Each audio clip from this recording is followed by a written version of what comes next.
Welcome to Get Your Spirit in Shape, United Methodist Communications and UMC.org's podcast to help us keep our souls as healthy as our bodies. I'm Joy Avino.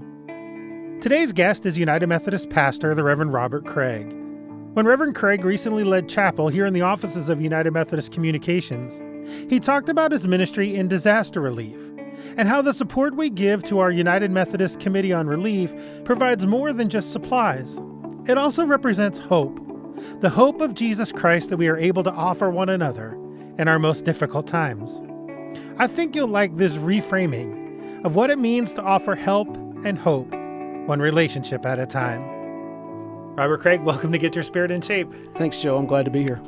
As the coordinator of the Disaster Response Ministry of the Nashville Episcopal area and the executive director of Reelfoot RORO Ministries in Obion, Tennessee. That's correct.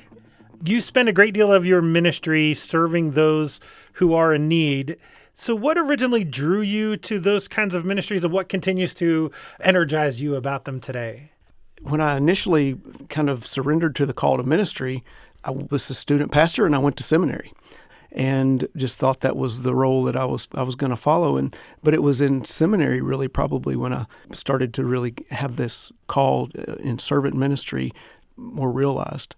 It was particularly through an immersion experience into the border area about a year into my seminary time. I went with other classmates, and for about 2.5 weeks, we went into the northern part of Mexico and then traveled the road that migrants would typically travel as they attempt to come into the United States seeking a different life for themselves or their family. And so it was in those communities where churches and community came together to feed and to house and to offer a cool drink of water or a warm meal or just a kind word of affirmation to the migrant. I think that's where my passion for being in service to others really started to take hold in my life. And so it's been from that time, several years ago now, that really kind of started directing my life and my ministry. And it's just followed a long road of international trips and domestic trips, and then work in my local community as well. And it's now led to the place where I find myself serving day in and day out at Reelfoot Rural Ministries, and then also as the coordinator for disaster response. How does your ministry with Reelfoot continue to draw you into those ministries? I'm fed by the variety of lives that I come in contact with. Their stories mixing with our stories, and how God brings us across one another's path for a short period of time or some in long-term relationships. It is in the relationship where I'm most fed. It's being real with the people, allowing their guard hopefully to come down, and mine as well. And so where real relationship can form, and I believe where real ministry can happen. And so my soul is fed when relationships are formed and there's progress made in a life. Yeah, there's something really sacred about that heart-to-heart, spirit-to-spirit, kind of soul-to-soul connection that happens between people. It sounds like you get to experience that fairly frequently. Yes, and no. Okay. As the executive director, unfortunately, a lot of my time is spent with meeting with donors or churches or working on this grant or that grant, or making sure that all the human resources of the staff and volunteers are taken care of. And so I do lose some of that, but there's still enough of those moments that keep me fed. And so I blend a little bit of my business background that I had just prior to coming into the ministry, also with this call of serving and being in a relationship with others. It's nicely meshed, and I thoroughly enjoy it. So you get to facilitate some of those connections, even if you're not the one personally. That's right. Yeah, I get to hear the stories, and I get to meet the people that the stories are about. But I'm not necessarily the point person that initiates all those relationships anymore. You're also the disaster response coordinator for the Episcopal area. The Tennessee Annual Conference and the Memphis Annual Conference, which makes up Middle Tennessee, West Tennessee, and Western Kentucky. How did you get involved in that? Well, if you talk to anybody that's involved in disaster response ministry, most all of them will tell you they got into disaster response ministry because a disaster happened to them or to someone near to them. And that's really what happened to me. Soon after graduating from seminary, I was reappointed in the same county where I'd been for quite some time. but at a larger church with more resources and a little further away. A tornado came through, and it destroyed the church where I really called my Methodist home, because I'd spent the majority of my Methodist life there. I was married there. I taught Sunday school there, volunteered with youth in that church. And that church was destroyed by a tornado, along with several lives that were a part of that community and that church were taken. Wow. And so it was in those immediate days that I found myself being the United Methodist Committee on Relief, but I didn't know it. I kept waiting on them to show up. And when they did, I said, "Where have you been?" And they said, "Well, what have you been doing?" And I told them, "Well, I've helped get water to this neighborhood and food to this neighborhood, and I've helped facilitate this or that exercise." And they said, "And you are United Methodist?" And I said, "I am." And then they told me, "Then Corr's been here since you got here." And so it really started there. And so that led into helping to facilitate the recovery from that tornado, which took a little over a year for us to really kind of restore homes and lives as best we could as a community. And it just has grown from there, from just being involved in my local community to now being involved around the two conferences and the jurisdiction when needed. You came to chapel a couple of weeks ago and led chapel here at United Methodist Communications. And one of the things you talked about is the United Methodist Committee on Relief, or UMCOR, as we United Methodists sometimes call it, represents for many members in the church the place to give, right? When a disaster happens somewhere, we can give money towards that, and we know 100% of the money that we give is going to go to the people that are in need. But when you were here, you taught me something a little bit different, and you said a lot of times UMCOR represents not just resources and money, but it represents hope. Well, if you can imagine your home being flooded or a tornado blowing it away, everything really is destroyed or lost. And when that is your place of safety, that's the place that you lay your head each night, and you don't have that any longer, it seems that everything that is at the root of what is normal for you is gone. To know where you're going to sleep, from where your food might come, those things become of vital importance. And in the early days after a disaster, the shock for a survivor is overwhelming. And trying to think about those basics, let alone trying to decide if we have enough insurance or if these resources or those resources are going to help me recover. You're just trying to think about, how am I going to feed my family? Where am I going to find clean, dry clothes? And where will we sleep? And it is in those early days when the shock is just overwhelming, when UMCOR, when the United Methodist Church offers a place of shelter or a resource that is food or water or clothing or a cleaning kit or a hygiene kit with soap and a washcloth. Those small things help restore normalcy to a life that seems extremely abnormal in those moments. And beyond that, it is the person or people who are offering those resources coming in, showing that they care, listening to the survivor's story, and caring, loving, and helping them find a way forward. That's when those moments of what were previously seemed to be absolute hopelessness become more hope-filled because of the small acts of people who are led by the love of Jesus in their own lives. For me, that's how hope begins to be restored. And anyone who's been through a disaster knows it is not a quick process to heal from the emotional or the physical loss, but in that long process, to have those who partner with you and walk alongside you in those immediate difficult days, but in those difficult days that follow in the long process. It is in those moments of offering love and resources and hope that lives are restored and that I believe the kingdom's strengthened and that God's glorified. The people on the ground that are kind of representing Corr in the midst of a disaster are not professionals for the most part. That's correct. Just like when in that first disaster of which I was a part, I asked, well, where has Corr been? And they told me, well, if you've been here, Corr's been there. that's the same in every disaster. When the United Methodist people respond in the wake of disasters, then the United Methodist Church is represented. Corr is present. Now, Corr will follow up with assistance through training or through financial or material resources that they have available. But if you spend any time in the disaster world, you'll hear this: the survivor owns the disaster. So if I lose my home, that's my disaster to own. And if someone tries to take that away from me, then I am not being empowered in this disaster.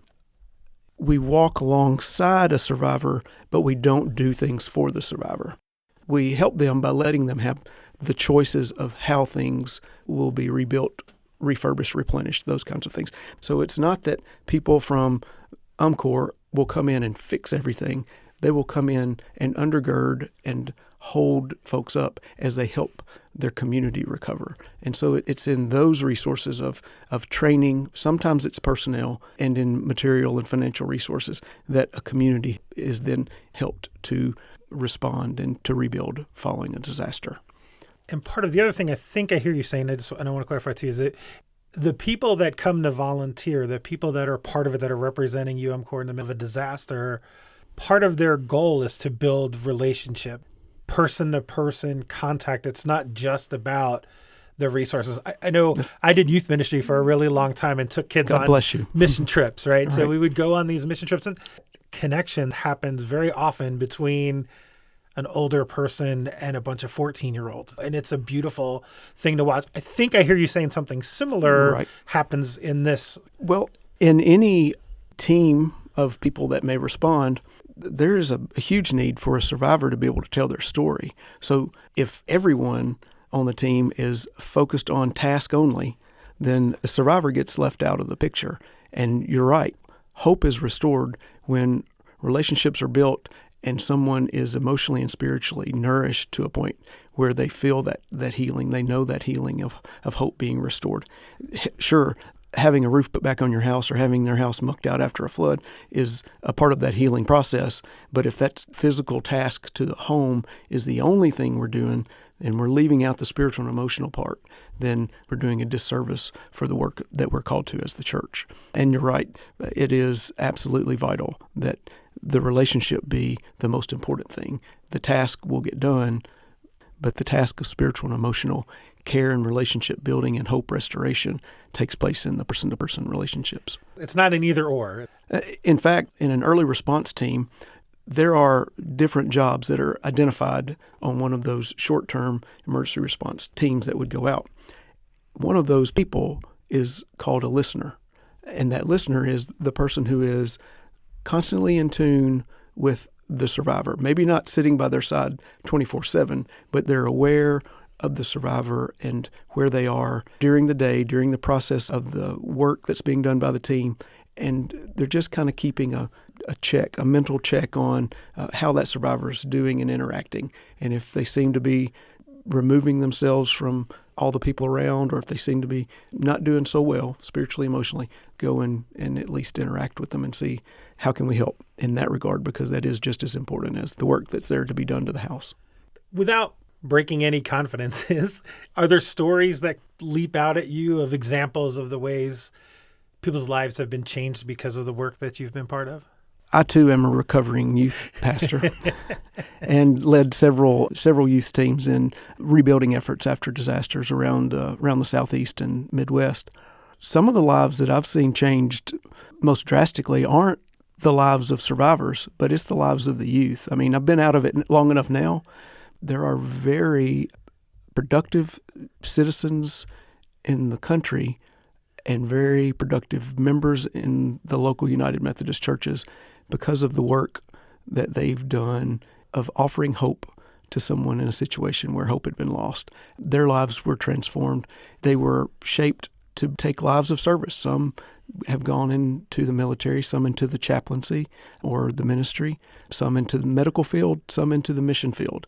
So, yeah, without breaking confidences, I wouldn't want to talk about them specifically, but there are several that are doing some, and I tell them when I meet with them occasionally now, they give me great hope for our world to come, knowing that there are those kinds of individuals still seeking to serve and love God's people in their time of need, whether it's in a medical emergency or a military emergency or a disaster. How have you grown? How have you seen your faith develop as you've been involved in these kinds of ministries? I think I've always been mostly an optimistic person, but now I think I find myself far more optimistic just because when difficult circumstances come into my own life personally with family or friends or ministry partners, I don't tend to be overwhelmed because I know that the love and grace of God is present, has gone before, and is there now. And so I think for me, my faith is steadfast because of the work that I've been able to be a part of and the work that I've seen the people of the church be about in restoring hope in difficult times. When there's a need, God provides a way for that need to be met through God's people. If someone lived in an area where a team was being built, what encouragement would you give them to get involved and be a part of a disaster relief team? When people ask me about disaster response ministry, I tell them it's not for everybody because you do see sadness. And for some folks, it's a little overwhelming. Sure. But for the most part, there is a place for most everyone in some aspect of disaster response ministry because we need people who are helping prepare, whether that's in the form of assembling materials like cleaning buckets or tornado kits or hygiene kits. You need people who help fund the ministry that goes out to be done. Mm-hmm.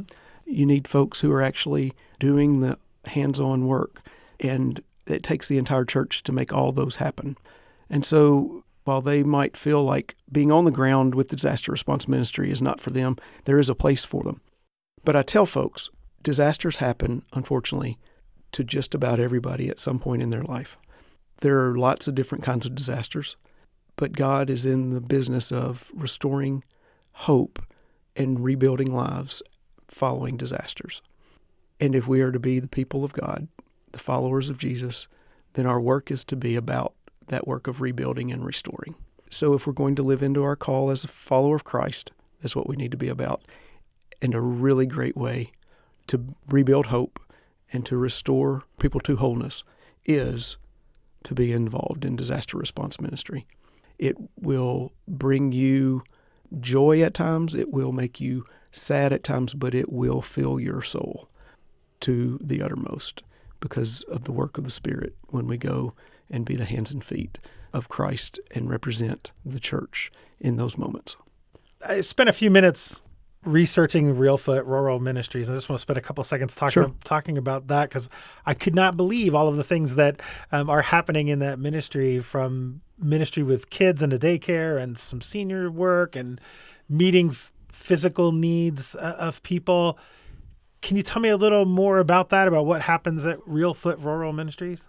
Reelfoot is a ministry that began nearly 56 years ago now from the vision and obedience of two Methodist laywomen who saw children who had need for a better education, for food, for clothing. And from that groundbreaking work that they did in a local community in Lake County, Tennessee, it's grown to a ministry that serves some 5,000 households a year in a variety of ways. Like you said, our main focus points are with senior citizens through dental care and home restoration to help them stay in their homes longer so that those homes are safer and more accessible, more secure.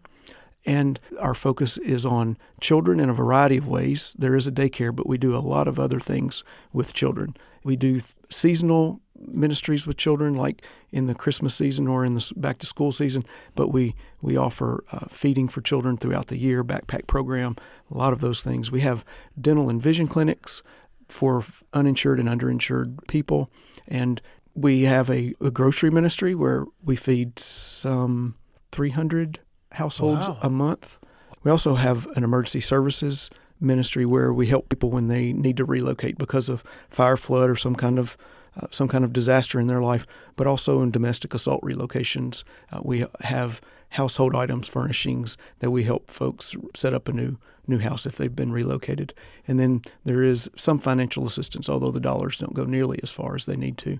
But our main focus through all those ministries and ministries that reveal themselves when different needs arise is to be in relationship with folks, because our motto is to restore hope one relationship at a time.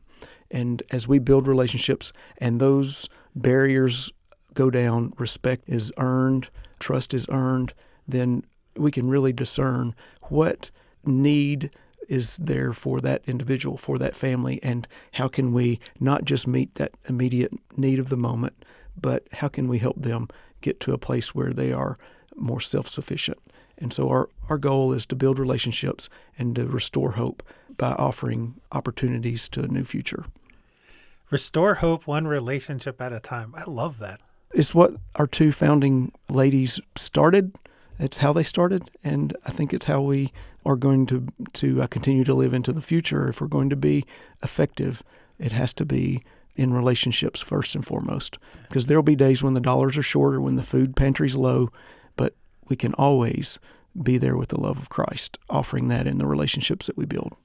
And my guess is in almost every community, there are those organizations that we can plug into no matter where we live. But even if we don't, there are informal things that we can do for the neighbor next door or across the street, or the one that needs just a little bit more time or a little bit of attention and needs a really loving relationship.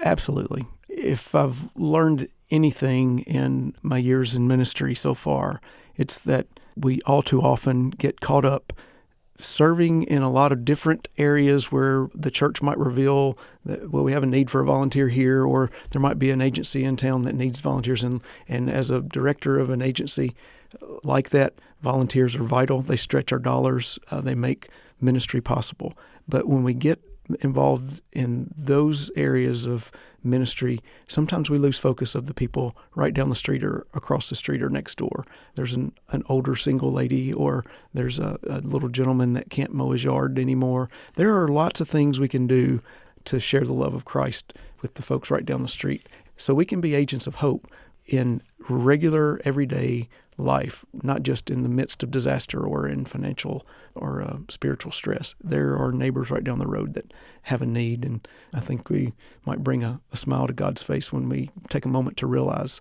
those neighbors' need and try to meet it.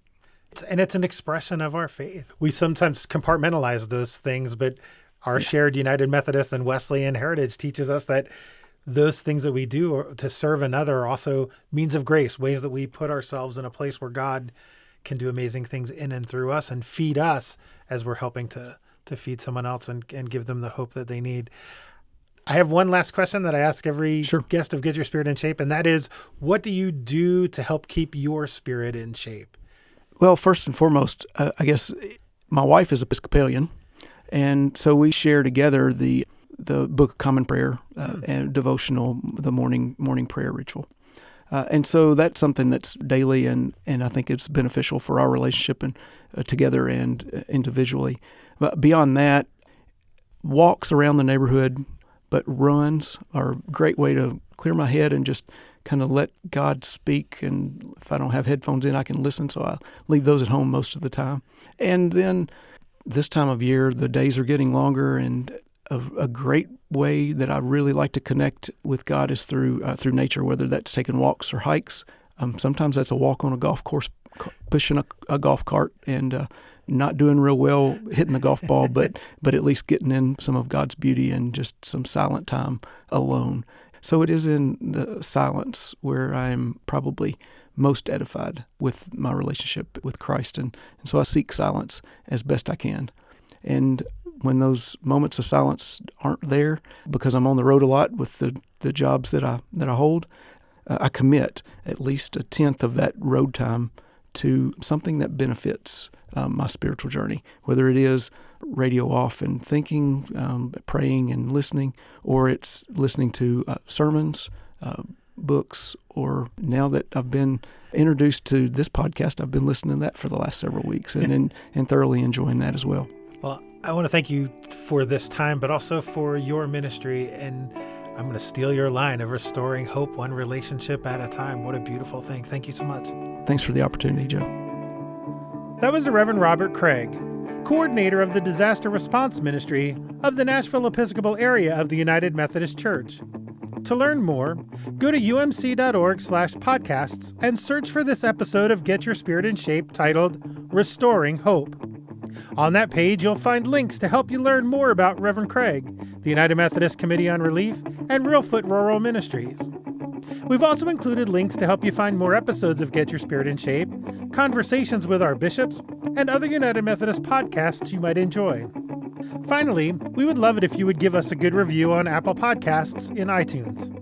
Good reviews move us up in searches, which helps people find us and join the conversation. Thanks for listening, downloading, and subscribing.